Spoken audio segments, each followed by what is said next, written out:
Hello students, welcome back to the channel. जैसा कि आपने थंबनेल में देख लिया होगा कि एनिमल टिश्यू का ये लेक्चर है।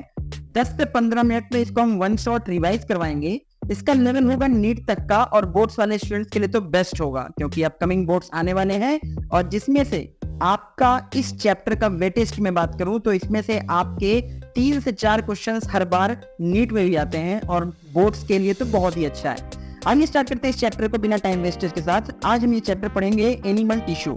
इसी को एनसीईआरटी में बोर्ड वाले बच्चे स्ट्रक्चरल ऑर्गेनाइजेशन इन एनिमल करके चैप्टर पढ़ते हैं और नीट वाले बच्चे इसको प्यार से बोलते हैं टिश्यू। इस चैप्टर को स्टार्ट करने से पहले मैं बता दूं तो इसमें हम बेसिकली बात करते हैं, हमारे पास 4 तरीके के टिश्यू होते हैं। पहला है एपिथेलियल टिश्यू, सेकंड है कनेक्टिव टिश्यू, थर्ड है मस्कुलर टिश्यू और फोर्थ है नर्वस टिश्यू। इस चैप्टर को स्टार्ट करेंगे हम। जैसे स्टार्टिंग करते हैं तो सबसे पहला हम स्टार्ट करते हैं with epithelial tissue. Epithelial tissue से हम स्टार्ट करते हैं। जैसे एपिथेलियल टिश्यू हम शुरू करेंगे, एक बात आप याद रखिएगा, एपी का मतलब होता है ऊपर। ये जो फर्स्ट 3 वर्ड्स जो हैं ये एपी का मतलब होता है ऊपर, यानी कि अपर, यानी कि ऊपर की ये लेयर होगी। जी हाँ, बिल्कुल। जैसे हम बात करते हैं एपिथेलियल टिश्यू की तो इसको याद रखिएगा, एपिथेलियल टिश्यू जो होती है 2 तरीके की होती है, simple as well as compound. Simple होगी तो सिंगल लेयर की होगी, और अगर कंपाउंड होगी, सिंपल होगी तो सिंगल लेयर की होगी, कंपाउंड होगी तो मल्टी लेयर की होगी। ठीक है। अब इन एपिथेलियल टिश्यू में भी सबसे पहला आता है हमारा सिंपल एपिथेलियम टिश्यू। आइए देखते हैं हम सिंपल एपिथेलियम टिश्यू कैसा होता है और इसकी क्या स्ट्रक्चर होती है। ये सिंगल लेयर होती है, पहली चीज सिंगल लेयर होगी। ठीक है। नेक्स्ट है functions as lining for body cavity. Body cavity की ये लिविंग फंक्शन कंडक्ट करवाए, खासतौर पे ये डक्ट्स में पाई जाएगी। ठीक है। डक्ट्स के साथ साथ अगर मैं बात करूं तो ये ट्यूब्स में पाई जाएगी। अब ये क्या काम करेगी और कहाँ कहाँ, ध्यान से देखिए। अच्छा, डिफ्यूजन आप सभी जानते होंगे कि होता है क्या है, movement of particles from higher concentration area to the lower concentration area. Diffusion करवाती है और इस सिंपल भी 3 तरीके की होती है। कौन कौन सी? सिंपल में से हो जाएंगे हमारे पास simple squamous epithelium, simple cuboidal epithelium, simple columnar epithelium. ठीक है। अब इनमें भी मैं मेजॉरिटिवली बात करूं तो ये जो क्यूबॉइडल है और ये जो हमारे पास कॉलुमिनर है, इन दोनों का मेन काम है एब्जॉर्प्शन का। क्या काम है? Absorption and secretion. तो मतलब जो हमें स्वेटिंग आती है ना, ये हमारे अपर स्किन से ही तो आती है, मतलब ही this is the part of epithelium tissue है जी। नेक्स्ट है स्क्वेमस टाइप की मैं बात करूं तो स्क्वेमस टाइप जो होगी वो lines of wall of blood vessels. अब ये जो स्क्वेमस है सिंपल स्क्वेमस टाइप की, क्योंकि हमने 2 बोला था ना, जो सिंपल स्क्वेमस टाइप की बात करेंगे हम, तो ये जो सिंपल स्क्वेमस टाइप है कहाँ पाई जाएगी? सबसे मेजॉरिटिवली ये जो ब्लड वेसल्स है, जो ब्लड वेसल्स, कौन कौन सी ब्लड वेसल्स हम सभी को पता है, blood vessels, arteries, veins and capillaries. ठीक है। अब ये आर्टरीज, वेन्स और कैपिलरीज जो ब्लड वेसल्स हैं, इनकी लाइनिंग में यूज होगी ये स्क्वेमस टाइप की। ठीक है जी। नेक्स्ट है और साथ साथ एल्वेलाई, जो हम सभी ने देखा, एल्वेलाई जो जानते हैं हम, फंक्शनल यूनिट किस चीज की होती है? लंग्स। हम सभी को पता है एल्वेलाई और ब्लड वेसल्स के अंदर की जो लाइनिंग होगी वहां पे स्क्वेमस पाई जाएगी। नेक्स्ट मैं बात करता हूं अगर क्यूबॉइडल टाइप की एपिथेलियम कहाँ कहाँ पाई जाएगी, तो क्यूबॉइडल में हमें मिल जाएगी ये कहाँ कहाँ देखने को, डक्ट्स ऑफ ग्लैंड्स, जितने ग्लैंड्स होते हैं उनके डक्ट्स में मिलेगी। और tubular part of nephron. Nephron क्या है? किडनी की स्ट्रक्चरल एंड फंक्शनल यूनिट है, हम सभी को पता है। अच्छा, मे बियर माइक्रोविलाई, माइक्रोविलाई भी हो सकती है, इसमें माइक्रोविलाई भी हो सकती है। और कहाँ पे? पीसीटी। पीसीटी आप सभी जानते होंगे, प्रॉक्सिमल कॉन्वोल्टेड ट्यूब्यूल। ठीक है, एग्जाम्पल है इसका। और सीलिया, आप सभी को पता है सीलिया का काम क्या होता है। सीलिया क्या होता है? सीलिया एक तरह की मैं बात करूं तो ये चिपकने में काम आता है, जो हम लोग किंगडम में पढ़े थे। ठीक है, तो ये सीलियरी टाइप की होती है। ठीक है। नेक्स्ट मैं बात करूं तो नेक्स्ट हमारे पास आती है कॉलुमिनर टाइप की। और कॉलुमिनर टाइप कहाँ तक मिलती है हमें? Lines of stomach. स्टमक के इंटीरियर में लाइनिंग जो होती है वो कॉलुमिनर की होगी और इंटेस्टाइनल लाइनिंग भी होगी। मे बियर क्या चीज? माइक्रोविलाई हो भी सकता है। ठीक है। और या तो सीलिया होगी, सीलिया होगी तो हम इसीलिए इसको बोल देंगे सीलिएटेड एपिथेलियम। यहां से हम लोग देखें, सीलिया होगी तो सीलिएटेड एपिथेलियम बोलेंगे। ठीक। जैसे कि सीलिएटेड एपिथेलियम कहाँ पे होती है, कहाँ का एग्जांपल है? Bronchi and oviduct. ठीक है। यानी आप याद रखिएगा सीलिएटेड एपिथेलियम टिश्यू कहाँ कहाँ होगी? ओविडक्ट में होगी। और ब्रोंकाई में होगी। याद रखिएगा जब हम लोग खांसते हैं, जब कफ निकलता है तो ये सीलियरी चीजें सीलिया होती है जो कफ को झटके में बाहर निकालती है as a brush border type में, ठीक है। मे बी ग्लैंडुलर, और ये ग्लैंडुलर भी हो सकती है। और अगर ग्लैंडुलर हुई तो याद रखिएगा, अगर ग्लैंडुलर हुई तो कहाँ मिलेगी? ग्लैंडुलर होगी तो एपिथेलियम, ग्लैंडुलर एपिथेलियम कहलाएगी। और अगर ग्लैंडुलर एपिथेलियम होगी तो दो तरीके की हो सकती है, या तो यूनिसेलुलर होगी या तो मल्टीसेलुलर होगी। अगर यूनिसेलुलर हुई तो ये गॉबलेट सेल्स में पाई जाएगी इन एलिमेंट्री कैनाल, आप सभी जानते हो गॉबलेट सेल्स के बारे में, ठीक है। और अगर मल्टीसेलुलर हुई तो सिलेवरी ग्लैंड्स में, यानी जहाँ पे सिलेवरी एमाइलेज निकलता है, ठीक है। वो सब बातें तो आप लोग फिजियोलॉजी में मैं बता ही दूंगा। नेक्स्ट हमारे पास हम बात करते हैं, नेक्स्ट आता है कंपाउंड एपिथेलियम। कंपाउंड एपिथेलियम की बात कर लें तो कंपाउंड एपिथेलियम में हमको मिलता है सबसे पहले लिमिटेड रोल इन सेक्रीजन। कंपाउंड का उतना रोल नहीं है सेक्रीजन में, लेकिन हमने अभी जो देखा इसमें ये क्यूबॉइडल का बहुत अहम रोल था ना, कोलुमिनर और क्यूबॉइडल का। लेकिन जब हम देखते हैं सेकंड टाइप इसका, हमने देखा सेकंड क्या हमारे पास compound epithelium, limited role in secretion and absorption. Compound जो एपिथेलियम है उसका रोल सेक्रीजन और एब्जॉर्प्शन में कम होता है, but they provide protection and mechanical strength. वो क्या प्रोवाइड करते हैं? प्रोटेक्शन और मैकेनिकल स्ट्रेंथ, ठीक है जी। क्या प्रोवाइड करेंगे हमें प्रोवाइड करेंगे ये मैकेनिकल स्ट्रेंथ और केमिकल स्ट्रेंथ, ठीक है, प्रोटेक्शन के लिए।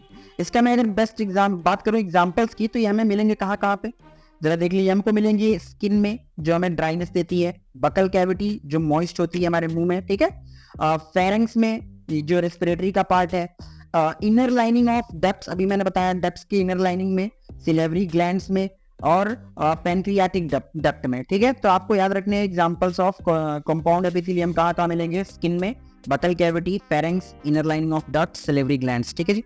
इतनी बातें याद रखिएगा। और नेक्स्ट हम बात करते हैं जंक्शंस। आइए देखते हैं हमारे पास जंक्शंस कितने टाइप के होते हैं। बात करूं जंक्शंस की तो junctions are of 3 types, tight junction, adhering junction और गैप जंक्शन। 3 तरीके के जंक्शंस होते हैं। अब इन जंक्शंस में भी मैं बात करूं तो सबसे पहला आता है टाइट जंक्शन।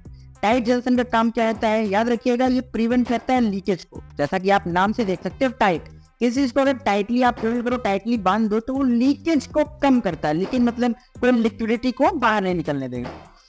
नेक्स्ट है एडिसिंग। एडिसिंग का मतलब ये होता है चिपक जाना, ठीक है। Perform cementing adhesive. एडेसिव का मतलब ये चिपकना, परफॉर्म द सीमेंटिंग। याद रखिएगा, हम लोग यहाँ पे एक बात देखते हैं यहाँ पे, याद रखिएगा। यहीं पे मैं बेस्ट एग्जांपल बताता हूँ हाइलुरोनिक एसिड का। Just a minute,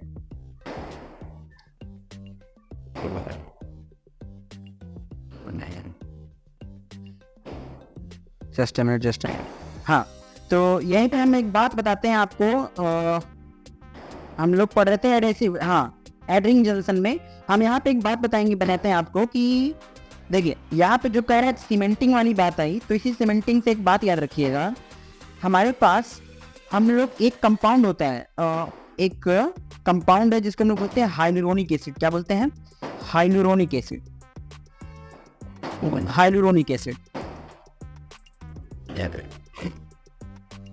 hyaluronic acid याद रखिएगा। इस हाइलुरोनिक एसिड को, आखिर ये हाइलुरोनिक एसिड है क्या? इस हाइलुरोनिक एसिड को हम लोग कहते हैं एनिमल सीमेंट। क्या बोलते हैं इसको हम लोग? Animal cement. एनिमल सीमेंट मतलब क्या हुआ? एनिमल सीमेंट आप सभी जानते हो कि जब दो सेल्स को चिपकाने के लिए, आखिर सीमेंट का काम क्या है? सीमेंट का यही काम है कि वो दो ईंटों को चिपकाए ना। तो इसी तरह हमारी बॉडी में 2 सेल्स भी तो चिपकी है ना, किसके हेल्प से? हाइलुरोनिक एसिड से। और इस हाइलुरोनिक एसिड को हम लोग बोलते हैं animal cement, and this is also the characteristic property of animals, ठीक है। नेक्स्ट आता है हमारे पास गैप जंक्शंस। गैप जंक्शंस आखिर क्या है? गैप जंक्शंस क्या करते हैं? कनेक्शन करवाते हैं बिटवीन सेल्स। 2 सेल्स के बीच में कनेक्शन करवाने का काम कौन करता है? Gap junctions. Transfer materials like ions and molecules. Materials को ट्रांसफर करवाता है जैसे कि आयंस और मॉलिक्यूल्स को, ठीक है। एनालॉगस टू प्लाज्मोडेस्माटा, यही मैं कहने ही वाला था। प्लाज्मोडेस्माटा आप जानते ही हो। एनालॉगस मतलब ओरिजिन अलग है लेकिन फंक्शन सेम है। क्यों? क्योंकि गैप जंक्शन भी एक सेल से दूसरे सेल में ट्रांसपोर्ट करवा रहे हैं मटेरियल्स और आयंस को। और प्लाज्मोडेस्माटा का भी तो यही काम है ना, वो भी तो मतलब कि कोई भी कंपोनेंट को शेयरिंग तो करवाता है एक सेल से दूसरे सेल्स में, ठीक है। नेक्स्ट हम बात करेंगे हमारा कनेक्टिव टिश्यू। नेक्स्ट हम बात करेंगे सेकंड टाइप ऑफ टिश्यू जो कि हमारा कनेक्टिव टिश्यू। कनेक्टिव टिश्यू में एक बात याद रखिएगा, ये मोस्ट अबंडेंट होते हैं, सबसे ज्यादा पाए जाने वाले, एंड वाइडली डिस्ट्रीब्यूटेड, और बहुत ज्यादा फैले हुए होते हैं। इसके कितने टाइप्स हैं? Loose connective tissue, dense connective tissue and specialised connective tissue. Next हम बात करेंगे इसके बारे में, तो हमको पता चलता है कि यार ये लिंकेज प्रोवाइड करते हैं and support other tissue organs. Support और लिंकेज प्रोवाइड करेंगे और सारे टिश्यू ऑर्गन्स के साथ में, ठीक है। नेक्स्ट हम बात करेंगे except blood vessels. Except blood मतलब ब्लड को छोड़ के ऑल सेक्रेट्स फाइबर जैसे कि कोलेजन और इलास्टिन। मतलब ब्लड इसका मतलब यहाँ से एक बात पता चली क्या कि blood is also a tissue. जी हाँ, बिल्कुल। एक लौता ब्लड को छोड़ के बाकी जो है ऑल सेक्रेट्स फाइबर्स, और फाइबर्स में भी कौन कौन से? कोलेजन फाइबर या फिर इलास्टिन फाइबर, ठीक है। मतलब एक्सेप्ट ब्लड एक ऐसा टिश्यू है जिसको छोड़ के सारे क्या सेक्रेट करवाते हैं? फाइबर्स। और कौन कौन से फाइबर्स? दो तरीके के हो सकते हैं, collagen as well as elastin fibre, ठीक है। नेक्स्ट हम बात करते हैं, सबसे पहला हम जिक्र करेंगे लूज कनेक्टिव टिश्यू का, जो कि हमने बताया था पहला लूज है, then dense, then specialised. Loose connective tissue की मैं बात करूं तो लूज में हमारे पास मिलता है हमें सेल्स एंड फाइबर। लूज में आते हैं सेल्स एंड फाइबर, और लूज के भी दो टाइप हैं, एक है एरियोलर और दूसरा है एडिपोज टिश्यू, ठीक है। और ये लूजली अरेंज्ड होते हैं in a semi fluid ground substance. याद रखिएगा, सेमी फ्लूइड का मतलब क्या है? सेमी फ्लूइड मतलब हाफ लिक्विड होगा या फिर हाफ सॉलिडिफाइड होगा, ठीक है, जिसको हम लोग बोलते हैं क्वासी फ्लूइड कह सकते हैं, या फिर इसको सेमी फ्लूइड हम लोग बोलते हैं, ठीक है। एग्जांपल्स, मेन चीज तो ये है, एग्जांपल्स मेन चीज आपको याद रखना है। एग्जांपल्स में क्या क्या हो जाएगा? ये एग्जांपल्स मेन चीज एग्जांपल्स क्या क्या है याद रखिएगा। एग्जांपल्स है areolar tissue present in the beneath of skin. याद रखिएगा, हमारे स्किन के जस्ट नीचे, सबसे ऊपर तो एपिथेलियम के जस्ट नीचे एरियोलर टिश्यू है, ठीक है, जो कि सपोर्ट करवाता है या फिर सपोर्ट फ्रेमवर्क बनाता है, एक डिजाइन। और फाइब्रोब्लास्ट सेल्स होगी, ये सेल कहाँ होगी? That produce secrets fibre. Fibroblast क्या करेगी? बनाती है और निकालती है क्या? फाइबर्स को। देन नेक्स्ट है मैक्रोफेजेस और मास्ट सेल। याद रखिएगा, मैक्रोफेजेस और मास्ट सेल का आप जिक्र क्लास 12th में जरूर देखेंगे जब आप हेल्थ एंड डिजीज पढ़ेंगे, क्योंकि इन्हीं मास्ट सेल्स का रोल होता है फेगोसाइटोसिस करने का। अब ये फेगोसाइटोसिस क्या होता है? सेल ईटिंग को हम लोग बोलते हैं फेगोसाइटोसिस, खा लेना, ठीक है जी। नेक्स्ट है बात कर रहे हैं एडिपोज टिश्यू की। Adipose tissue also present at the beneath of skin and stores a fat. मतलब ये है कि जो एडिपोज टिश्यू है, जो एडिपोज टिश्यू है, ये भी हमारे स्किन के नीचे ही है, और ये क्या काम करती है? फैट को स्टोर करती है। दैट्स व्हाई हम लोग को फैट दिखते हैं ना इधर अलग अलग स्किल्स पे, अलग अलग बॉडी पार्ट्स में।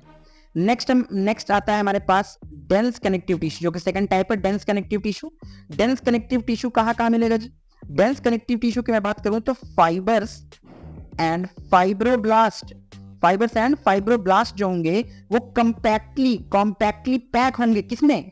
जिसका बेस्ट एग्जांपल हम देखते हैं लिगामेंट्स एंड टेंडन्स। बहुत बेहतरीन एग्जांपल से याद रखिएगा, बड़ा कंफ्यूजन भी होती है। Ligaments as well as tendons, ligaments और टेंडन्स, और इसके साथ में अच्छा इन्हीं को कहा जाता है क्या? Collagen fibres. और ये कितने टाइप के होते हैं कोलेजन फाइबर्स? दो टाइप के, रेगुलर होंगे या फिर इरेगुलर होंगे। अब नेक्स्ट हम बात करते हैं कि भैया ये integral part of dermis and scalar part of ice कहाँ पाए जाते हैं? ये अभी मैंने बताया कहाँ पाए जाते हैं। ये पाए जाएंगे integral part of dermis. Dermis मतलब डर्मा शब्द ही रिलेटेड है, डर्मा शब्द ही रिलेट करता है किससे? डर्मा शब्द ही बना हुआ है स्किन के लिए, मतलब स्किन और इंटीग्रल पार्ट ऑफ स्किन और स्केल्स ऑफ आई, आंख की स्केल्स पे, ठीक है। नेक्स्ट थर्ड हमारे पास टाइप आता है, थर्ड टाइप है हमारा specialised connective tissue. Specialised connective tissue की मैं बात करूं तो ये हमारे पास तीन तरीके की हैं। कार्टिलेजिनियस स्पेशलाइज्ड कनेक्टिव टिश्यू, और सेकंड है बोन स्पेशलाइज्ड कनेक्टिव टिश्यू, और तीसरा है ब्लड स्पेशलाइज्ड कनेक्टिव टिश्यू। ठीक है, नेक्स्ट है इसमें देखते हैं। अच्छा, इसमें हम कार्टिलेजेस के बारे में सबसे पहले देखेंगे। कार्टिलेजेस के बारे में देखिए, ये इंटरसेलुलर, याद रखिएगा बेटा, इंट्रासेलुलर होता है तो विद इन द सेल होता है, लेकिन इंटरसेलुलर है। इंटरसेलुलर मतलब कि ये दो सेल्स के बीच में। Intercellular matrix is solid and pliable and resist compression, याद रखिएगा। ये मैट्रिक्स का मतलब जानते हो क्या? मैट्रिक्स मतलब बैकग्राउंड सब्सटेंस, जो आपका फ्रेमवर्क बनाता है, जो हमारे को फ्रेमवर्क प्रोवाइड करता है। ठीक है, ठीक है, रेजिस्टिव होता है, कंप्रेसिबल होता है, दब सकता है। ठीक है, अच्छा, कॉन्ड्रोसाइट्स इनक्लोज्ड इन कैविटी। कॉन्ड्रोसाइट्स क्या होती है? कॉन्ड्रोसाइट्स सेल्स होती हैं, ठीक है, जो ये बोन्स बनाने में हेल्प करती है। ठीक है, इसी में आती है हमारे पास दो तरीके की, ऑस्टियोब्लास्ट और ऑस्टियोक्लास्ट, वो आगे की बात है। नेक्स्ट हमारे पास कार्टिलेज हो गया, वो अब नेक्स्ट आता है हमारे पास बोन। तो हमारे पास नेक्स्ट क्या है? नेक्स्ट है हमारा बोन्स। ठीक है, नेक्स्ट है बोन्स। ठीक है, हाँ, अब देखिए बोन्स की मैं बात करूं तो आप इसमें साफ साफ देखोगे भैया, हार्ड स्ट्रक्चर। जस्ट बोन्स कैसी है? हार्ड है, ठीक, hard and non pliable, hard and non pliable ground substance rich in calcium salt. आप सभी जानते हो कि बोन्स मतलब कैल्शियम सबसे पहले ही आता है। ठीक है, और ये कैल्शियम सॉल्ट इसमें रिचनेस होगी, और ये अच्छा, इसके साथ साथ कोलेजन फाइबर भी होगा, कोलेजन फाइबर होगा। और यहाँ पे अभी मैं बात कर रहा था जिस सेल्स की, ये देखिए अभी मैं बात कर रहा था ना इसकी, ऑस्टियोसाइट्स। ऑस्टियो शब्द ही बना है किसके लिए? बोन्स के लिए। ऑस्टियोसाइट्स जो होती है, osteocytes present in space called lumen. Lumen क्या होता है? स्पेस होता है जिसके अंदर ऑस्टियोसाइट्स होती हैं, और यही ऑस्टियोसाइट्स मिलकर आके बोन फॉर्मेटिंग सेल यानी ऑस्टियोक्लास्ट बनाएगी, और बोन डिस्ट्रॉइंग सेल ऑस्टियोब्लास्ट अलग अलग डिवाइड हो जाती है। नेक्स्ट हमारे पास थर्ड टाइप का है ब्लड सिस्टम। ठीक है, आप सभी को पता है blood is the best connective tissue, इसलिए इसको हम तो बोलते हैं fluid connective tissue, as well as यहाँ पे याद रखिएगा, this is also the best connective tissue, best connective tissue. ठीक है, नेक्स्ट आइए थर्ड बात करते हैं मस्कुलर टिश्यू के बारे में। मस्कुलर, अच्छा, यहाँ पे ज्यादा जिक्र इसलिए भी नहीं हम कर रहे हैं क्योंकि इनका सेपरेट चैप्टर है क्लास 11th में। ठीक है, नेक्स्ट आता है मस्कुलर टिश्यू। ठीक है जी, नेक्स्ट क्या है? Muscular tissue. Muscular tissue is of 3 types, skeletal tissue, smooth tissue and cardiac tissue. ठीक है, अब इसमें भी याद रखिएगा, इसमें जो स्केलेटल है ये स्ट्रेटिफाइड होता है, यानी कि स्ट्रेटेड होता है। जैसे कि एग्जांपल इसका ले लूं मैं, बाइसेप्स में हमको मिलता है। ठीक है, बाइसेप्स एंड ट्राइसेप्स में। ठीक है, बाइसेप्स में। ठीक है, नेक्स्ट है स्मूथ की अगर मैं बात करूं, अच्छा, ये सारी इनवॉलेंट्री है, जो हमारे बस में नहीं है। ठीक है, इनवॉलेंट्री, जो हमारे इनवॉलेंट्री का मतलब क्या होता है? Do not in our control. ठीक है जी, ठीक है। स्मूथ में आती है नॉन स्ट्रेटिफाइड, और ये क्या बोलते हैं? फ्यूजिफॉर्म मतलब एक दूसरे में घुसी हुई। ठीक है, कार्डियक में हमें पता ही है, ये होती है ये होती है इंटरकैलेटेड डिस्क के साथ होती है, और ये स्ट्रेटिफाइड होती है। कार्डियक नाम ही आ गया तो आप लोग समझ सकते हैं, इसी मसल्स की बनी होती है हमारी पंपिंग ऑर्गन, जिसे हम प्यार से हार्ट बोलते हैं। ठीक है, next last but not the least भैया, लास्ट आता है हमारे पास नर्वस सिस्टम। लास्ट सिस्टम हमारा क्या है? Nervous tissue. लास्ट टिश्यू क्या है? Nervous tissue.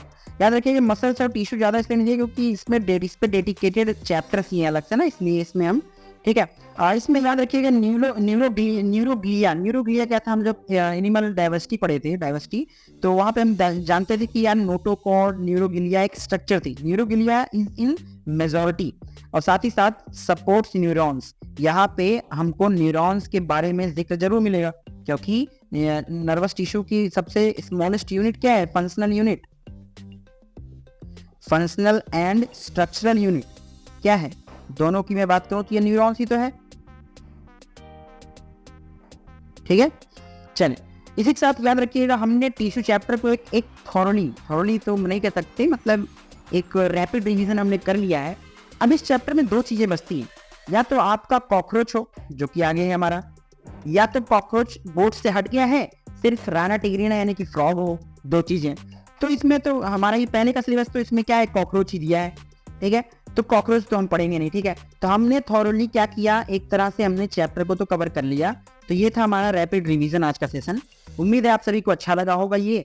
अगर आप सभी को अच्छा लगा हो तो प्लीज आप लोग लाइक, कमेंट और शेयर करें बिना मत जाइएगा। और साथ ही साथ कमेंट में जरूर बताइएगा कि आगे नेक्स्ट आप किस टॉपिक पे वीडियो चाहते हो, और या फिर आप किसी पर्टिकुलर सेक्शन यानी पर्टिकुलर टॉपिक या फिर पर्टिकुलर क्लास की वीडियो चाह रहे हो तो वो भी आप कमेंट कर सकते हो। और आपका बेस्ट पार्ट जो लगा हो या फिर आपका जो भी डाउट हो प्लीज कमेंट सेक्शन में मेंशन जरूर करिएगा। मिलते हैं आप सभी से नेक्स्ट वीडियो में, तब तक आप अपना ध्यान रखिए। Stay healthy. Thank you so much.